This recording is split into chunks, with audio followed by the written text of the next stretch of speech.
Welcome back to Football Daily, where for this top 10 we've taken a look at footballers who went on to own their own club.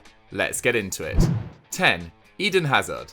We kick off this list with the golden boy of Belgian football. But Eden Hazard isn't the only owner of San Diego 1904 FC. He is joined by Demba Ba, Yohan Cabaye and Moussa Sow, all of whom are ex-teammates from either Chelsea or Lille. Contrary to their name, the club were actually founded in 2016, leading some to speculate that the 1904 is actually a reference to the classic Will Ferrell film Anchorman. The California-based team were due to debut in 2018 in the North American Soccer League, the second level of football in the USA, but the entire season was cancelled over a legal dispute. The intention then became to feature in the United Soccer League, also second tier, but they pulled out after an agreement with the league couldn't be reached. Ultimately, they joined the National Independent Soccer Association, a new league on step 3 of the pyramid, playing teams like Los Angeles Force, Stumptown Athletics, and from next season, New York Cosmos. Their home stadium was the former home of the NFL's San Diego Chargers and has a capacity of over 70,000. However, after their opening game saw 3,000 turn up, they moved to a more realistic 4,000 capacity high school stadium.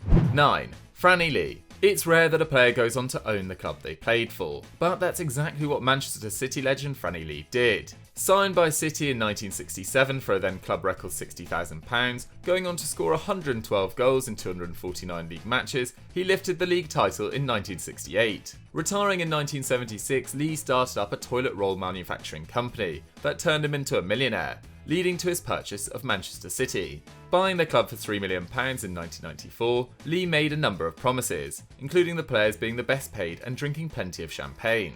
However, his ownership of the Sky Blues couldn't have gone much worse. Narrowly avoiding relegation in his first season, Lee hired friend and former England teammate Alan Ball as manager. They succumbed the following campaign, and then in 1998, with City on the verge of relegation to the third tier, Lee stepped down from his position. He did hold on to a number of shares, but sold up in 2007 to Taskin Shinawatra, who in turn sold the club to the Abu Dhabi Group. So Lee's claim of the best played players and plenty of celebrations did come true, just 15 years after he left his role. Before we move on to our next section, just a quick reminder to subscribe to Football Daily and hit that notification bell to never miss one of our fantastic top 10s. 8. Gerard Pique. Up next we have Gerard Pique, and the first instance on this list of a player buying a club in the country they still play in. Despite the club's name, FC Andorra compete in the Spanish system, playing in the 5th tier when Pique's Cosmos group purchased the team from Oncamp at the end of 2018. You may think that with other high-profile ventures such as Davis Cup Tennis, owning a team that would have been lucky to have 20 people turn up to matches would take a back seat, but that's not the case. Els Tricolors achieved promotion months later in front of 1,500 fans, almost 2% of Andorra's entire population, but now draw crowds of around 400. But they actually skipped the Tercera altogether, paying €450,000 to fill an empty spot in the Segunda B, left by a club relegated due to financial difficulties. Captained by Federico Bessone, formerly part of La Masia alongside Pique and Lionel Messi, FC Andorra are currently holding their own in mid-table. That is though after sacking Gabri, a former Barcelona player who made almost 200 appearances, winning 2 La Ligas and the 2006 Champions League. It seems Pique really is serious about taking his team to the top. 7.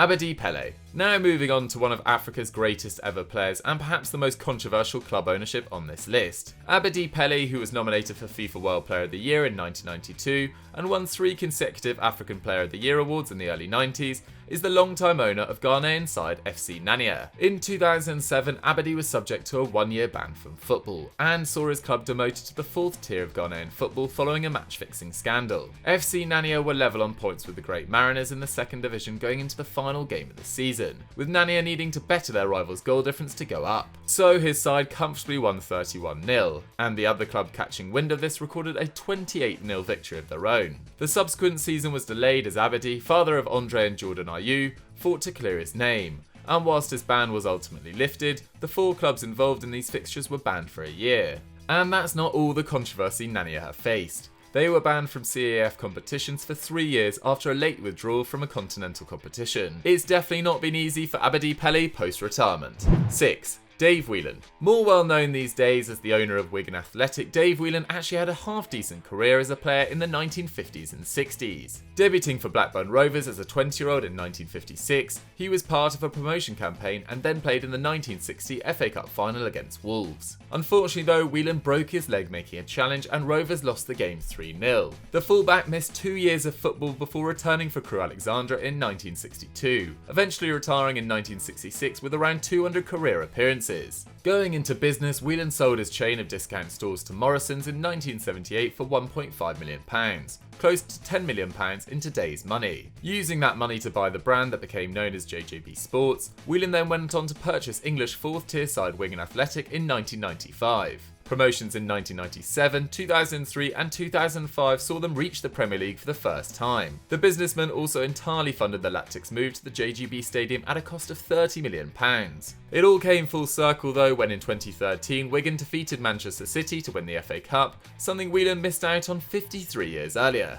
5. The class of 92. It was only a matter of time before this group came upright. In a highly publicised move back in 2014, 5 members of Manchester United's iconic class of 92 brought non-league side Salford City. Gary and Phil Neville, Ryan Giggs, Paul Scholes and Nicky Butt all purchased a 10% share, with the other half of the club being owned by Valencia chairman Peter Lim. In 2019, David Beckham got in on the act, buying 10% off Lim. Upon the takeover, Giggs announced plans to get the Lions into the Championship within 15 years. This seemed ambitious as the club were in the 7th tier of English football. However, just 6 years down the line, this now seems extremely achievable. Immediate promotion to the National League North came in 2015 before back-to-back success in 2018 and 2019 saw them enter the Football League for the first time in their history. And it's not just on the field where the class of 92 have put their money. They renovated Salford's Moor Lane ground, increasing capacity from 1,500 to over 5,000, with the new ground being opened by Sir Alex Ferguson, of course. It surely won't be long before Salford City become Greater Manchester's 3rd biggest club.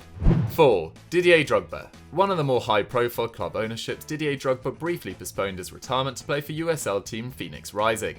Founded in 2014 as Arizona United, the Premier League icon made the move in 2017 as he also became part owner, making Drogba the first known professional player owner in football. But the Ivorian isn't the only high-profile shareholder of the club, with both Diplo and Fall Out Boy bassist Peter Wentz also investors. In his 2 years as a player, Drogba scored 17 goals in 26 matches as the side finished as USL runners-up in 2018, missing out on the opportunity to end his career with the trophy. To date though, he is still an active part of the club in their efforts to get into the MLS, although it will take more than just results to be awarded a league franchise. Drogba managed to convince former Chelsea teammate Sean Wright-Phillips to briefly be part of the project in 2017, whilst ex-Liverpool winger Nick Barmby's son Jack has signed on for the 2020 season. They're still after their first trophy though, failing at the playoff semi-finals last year despite winning the conference by an enormous 18 points. Maybe Drogba will need to dust off his boots one last time. 3. Gheorghe Hagi. Most football club owners are based in the boardroom, but for Gheorghe Hagi it's very much the opposite. Romania's greatest ever player founded Viitorul Constanța in 2009 and has been the owner ever since.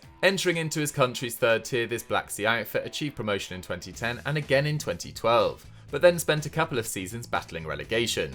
And in 2014, this is where Hagi exercised his power. As fellow Centurion and brother-in-law Georgi Popescu took control as president, Hagi moved downstairs to the dugout. After a nervous first campaign, Hagi's kids, as they are affectionately known, finished 4th and gained Europa League qualification. They may have fallen 5-0 to Belgium's Ghent in their first European fixture, but it didn't destabilise them for the following season. Hagi led his team to the league title in 2017, edging out 26-time league winners Steaua Bucharest on head-to-head record, almost blowing their 4-point lead after the division split. And last season they won their 2nd major trophy, beating Astra Giorgio in the final of the Coppa Romeni. But having won just 3 of their 12 continental fixtures, the next step for Hagi is reaching the group stages of European competition.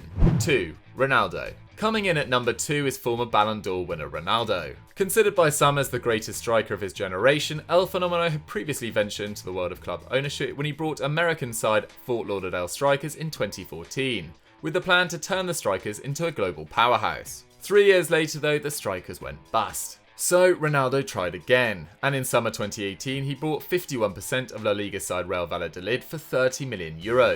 This caught many by surprise. Why would the World Cup winner buy a small yo-yo club, whose biggest achievement to date was a 4th place finish way back in 1963? Well, there are actually a lot of upsides to Los Blanquillo Valaletas. Firstly, the club are based on the outskirts of Madrid, giving it a similar allure to London-based Premier League clubs. Playing in the 27,000 capacity Estadio José Zorrilla, 11th biggest in La Liga and of which 80% are season ticket holders, Valladolid also consistently sell out the stadium and have previously had talks about expanding. And finally, the club had minimal debts of just €3 million, considerably less than most other clubs in the top 5 leagues. The club is certainly a project that Ronaldo is very excited by. 1. David Beckham.